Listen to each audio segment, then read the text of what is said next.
Hi friends, welcome to JAIIB videos. We are in PPB. So we are discussing priority sector targets as per the RBI's new policy. So let's start now. The classification of the banks as per RBI has been done in two ways. One is domestic commercial banks and foreign banks with 20 or above branches. Okay.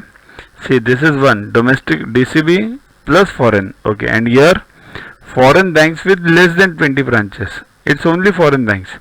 Means if there is a domestic commercial bank with less than 20 branches, it will come over here only. It won't go in this category. Okay. So what are the categories? What are the targets? Total priority sector target, that is 40% of the adjusted net bank credit.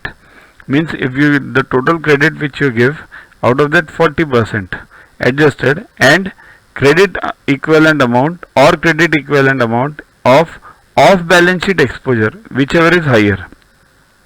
Now what does this mean? Off balance sheet exposure means off balance, which are the off balance sheet items? LC, bank guarantee, non-funded. So, and many other, in fact non-funded is one of them, just to make it easy for you.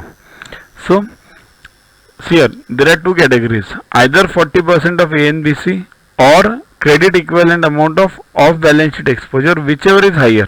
Okay, out of these two. And here 40% of ANBC or credit equivalent of off balance sheet exposure, whichever is higher. Same thing, earlier it was 30%, that's why there were two categories. It's the same over here. Then agri, 18% of ANBC or credit equivalent of off balance sheet exposure, whichever is higher, means 18% for agri. And here no specific target for foreign branches with less than 20 branches. MSME, common to both. Basically these two are also common to both now. Okay, earlier it was 32, that's why these two categories were made. No sub target. Out of the total advance to MSME, 40% to micro industries. Micro means having investment less than 10 lakhs in plant and machinery. See, the latest classification is changed from 1st July 2020. Investment in micro means investment in plant and machinery or equipment not more than 1 crore and annual turnover not more than 5 crore. This is micro. Small, investment in plant and machinery or equipment not more than 10 crore and annual turnover not more than 50 crore. Medium, investment in plant and machinery or equipment not more than 50 crore and annual turnover not more than 250 crore. Now coming back to priority sector targets, advances to weaker section, 10% of the ANBC or credit equivalent of the off balance sheet exposure, whichever is higher, and here no specific target. Few important points. Here this is directly from the RBI circular.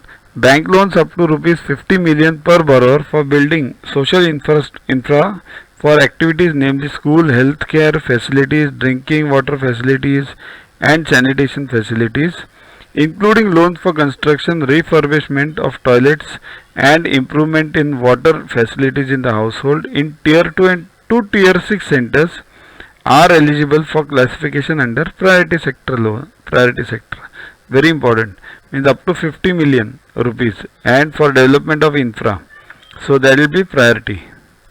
Then bank credit to microfinance institutions extended for on lending to individuals, members of SHGs, JLGs for water and sanitation facilities is also eligible for classification as priority sector loans under social infrastructure subject to certain criteria. Here, what are MFIs? Here, microfinance institutions are banks lend to them and they further lend to certain individuals or self-help groups. So they are just the middlemen. So loans given to them by the banks will also be categorized as priority sector. Then bank loans up to limit of rupees 150 million to borrowers for the purpose of solar based power generators, biomass based power generators, windmills, micro hydel plants, means basically non-conventional energy sources. So they will be under priority. Loans to individuals for educational purposes including vocational courses up to rupees 1 million irrespective of the sanctioned amount are eligible for classification under priority sector.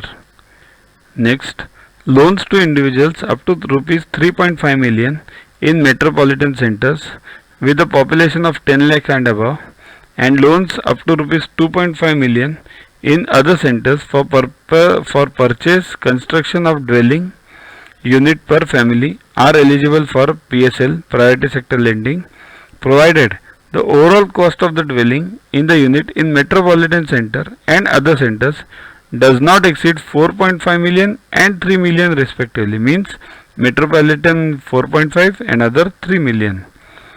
Housing loans to banks own employees are not eligible for classification under priority sector. This is very important. Housing loans to banks own employees are not eligible for PSL. So that was it regarding priority sector lending. Download Yuvaguru app from Play Store to get these videos, tests, question banks with explanations, new job openings directly on your mobile. Get 500 plus questions with explanations and case studies on your PC. It's a separate paid version. Follow us on Facebook on this link. WhatsApp us on this number for any query related to purchases. Keep studying, keep watching. Thanks.